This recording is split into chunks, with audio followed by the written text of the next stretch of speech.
जनन क्या है? अपने जैसी समान संरचना वाले जीव को, उसमें गुण समान हो, उनको उत्पन्न करना ही जनन कहलाता है। तो जनन क्या है? अगर अर्थ में समझे तो जन्म देना। जन्म देना, किसका जन्म देना?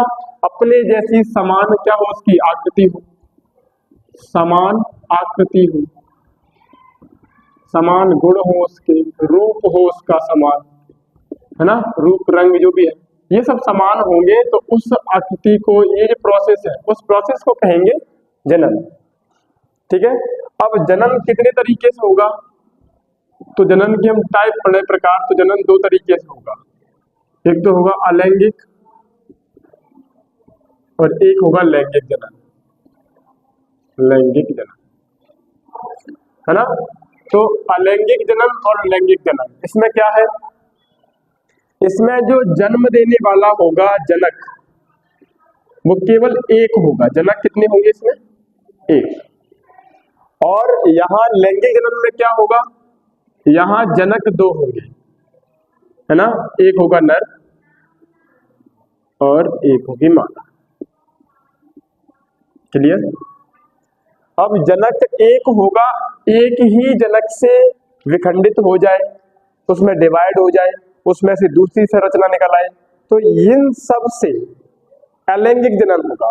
तो अलैंगिक जनन में जनक एक ही होगा, वही जनक अपने आप में डिवाइड हो जाएगा, वही जनक अपने आप में अलग जीव उत्पन्न कर लेगा, उसी में से कई सारे जीव निकल आएंगे।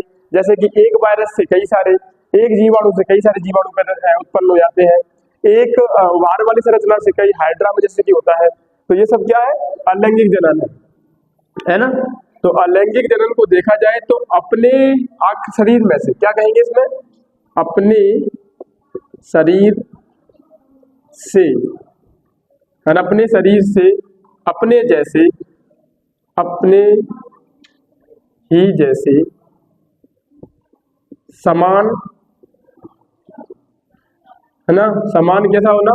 आकृति हो उसकी, समान ही रूप हो, ऐसे कह सकते हैं बिल्कुल फोटोकॉपी हो, है ना, एक जैसा हो, समान रूप रंग, और उसका क्या कहते हैं, गुण भी समान हो, सब कुछ समान हो, है ना। आकृति अपने जैसे, अपने शरीर से अपने ही जैसे समान आकृति रूप गुण रंग जो भी है को उत्पन्न करना, को उत्पन्न करना, ये सब क्या है? अलैंगिक जनन कहलाएगा। और जिसमें जनक केवल एक होगा, जनक का ध्यान रखना, जनक जिसमें केवल होगा, जैसे जैसे अमीबा, है ना, अमीबा के बाद में लेंगे हाइड्रा, पैरामीशियम, प्लेनेरिया, एसेट्रा आदि कई सारे होंगे, है ना, जीवाणु वगैरह मान सकते हैं, ये सब जीवाणु है, जीव है, जीवाणु। क्लियर? तो यहाँ अलैंगिक जनन में अगर आता है कि अलैंगिक जनन किसे कहते हैं, इसके प्रकार को समझाइए, तो क्या लिखोगे, है ना? अलैंगिक जनन यानी अपने शरीर से ही अपने ही जैसे समान आकृति रूप गुण को उत्पन्न करना, है ना, आकृति हो उसकी समान, रूप हो, गुण जैसे जीव को, है ना, गुण जैसे जीव को, जीव जैसे, गुण जैसे जीव को, गुण जैसे जीव को उत्पन्न करना जनन, अलैंगिक जनन कहलाता है ना, जिसमें केवल जनक एक होता है, और जिसमें कि जैसे कि amoeba, hydra, paramecium, planaria, etcetera, बहुत सारे। और इसमें बोलने को अलग टॉपिक है कि वो क्वेश्चन ये बनेगा कि अमीबा अपना भोजन कैसे ग्रहण करता है, अमीबा कैसे जन्म देता है जीवों को या प्रजनन कैसे करता है, हाइड्रा की क्रिया प्रजनन की, पैरामीशियम की और प्लेनेरिया की। तो यहाँ से भी क्वेश्चन बनेगी 2-2 नंबर की, वो उसके टॉपिक में समझा दिया जाएगा। पहले हम इधर आते हैं, राइट। तो नर और मादा, इसमें लैंगिक जनन में क्या होगा? विपरीत लिंगों के दो जनक, इसमें जनक कितने होंगे? जनक जन्म देने वाले की संख्या होगी 2, और वो भी कैसे होंगे? विपरीत, विपरीत लिंगों के जनक की 2 जनक होंगे, 2 जनक विपरीत लिंगों की, जो इस प्रोसेस को करेंगे, और नर और वो मादा, है ना। तो अगर हम मनुष्य की बात कर ले तो ये जो प्रोसेस है लैंगिक ग्रंथि, थोड़ा इधर आ जाए, तो ये किसमें होगी, ये आपकी पादप में भी मिल जाएगी, पौधों में कई सारे पुष्पीय पादप होते हैं उनमें मिल जाएगी, है ना, पुष्पीय पादपों में मिल जाएगी ये। और ये जीव जैसे मनुष्य वगैरह हो गए, है ना, जीवों में मिल जाएगी, कई सारे जीवों में, जैसे कि मनुष्य ही मान लेता हूँ, मनुष्य, है ना, और ये पशु है, पशु जानवर इत्यादि में पाई जाएगी, है ना, जानवर इत्यादि में ये क्रिया पाई जाएगी। तो अब यहाँ पर विपरीत लिंगों में नर और मादा का दोनों में होना जरूरी है, इन सब में नर और मादा का होना जरूरी है। तो सबसे पहले मैं चलता हूँ मनुष्य की ओर, ठीक है ना, या पुष्प के लिए डिवाइड करेंगे बात। तो पुष्प नरों में क्या होगा, ये नरों में होगा तुम्हारा यहाँ हार्मोन, जो नरों में हार्मोन बनेगा उसका नाम होगा टेस्टोस्टेरोन, और ये जो हार्मोन है ये एक्टिव करेगा आपके शुक्राणुओं को एक्टिव करेगा, जिसमें शुक्राणु होंगे उसमें से उसे बोलेंगे गुणसूत्र, और गुणसूत्र होंगे आपके पास दो प्रकार के शुक्राणु से, यानी गुणसूत्र कह सकते हैं, गुणसूत्र जो होंगे एक्स और वाई, अलग अलग प्रकार के। और अगर मैं मादा की बात कर दूं, 4 GB रहेगी स्पेशल। अगर मैं मादा की बात करूं तो यहाँ पर जो हार्मोन होगा ये क्या है, हार्मोन, और यहाँ भी ये हार्मोन मान सकते हो, हार्मोन। तो यहाँ हार्मोन कौन सा होगा, एस्ट्रोजन, देखो नालायक को वही मना करके आया हूँ, बोल के ना,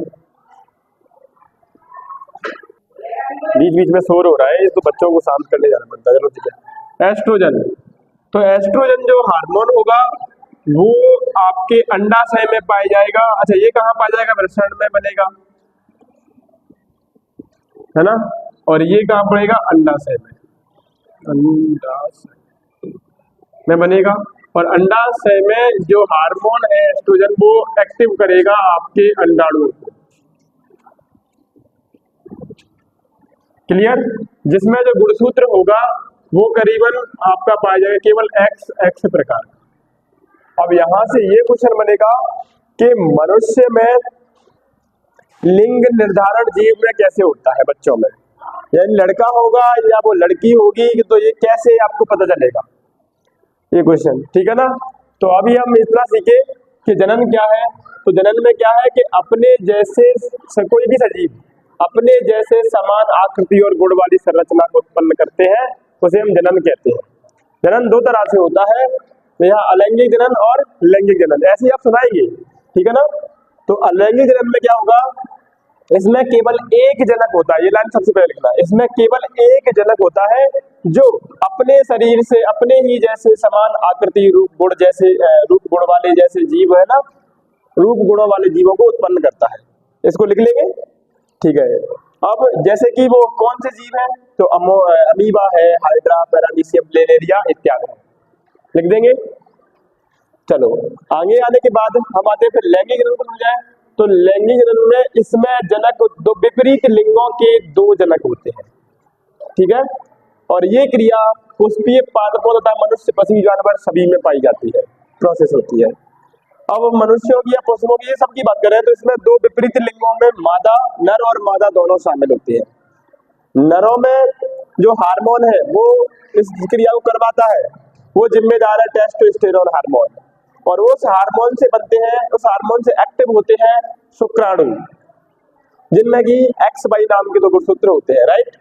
और मादा में वो जो हार्मोन है, उसका मादा का हार्मोन का नाम है एस्ट्रोजन, जो कि क्या है, जनन हार्मोन भी कह सकते हैं इसको, है ना, ठीक है। तो एस्ट्रोजन हार्मोन आपका अंडाशय से संबंधित है, यहाँ बनेगा, और ये अंडाणु बनाएगा, एक्टिव किसको करेगा, एक्टिव सक्रिय कर देगा, अंडाणु को बनाना स्टार्ट करेगा, जिसमें जो गुणसूत्र होंगे वो एक्स प्रकार के होंगे। अब यहाँ से ये बात समझ में आती है कि जो गुणसूत्रों से लिंग का निर्धारण कैसे होता है, लिंग का, हाँ सर, निर्धारण कैसे होता है।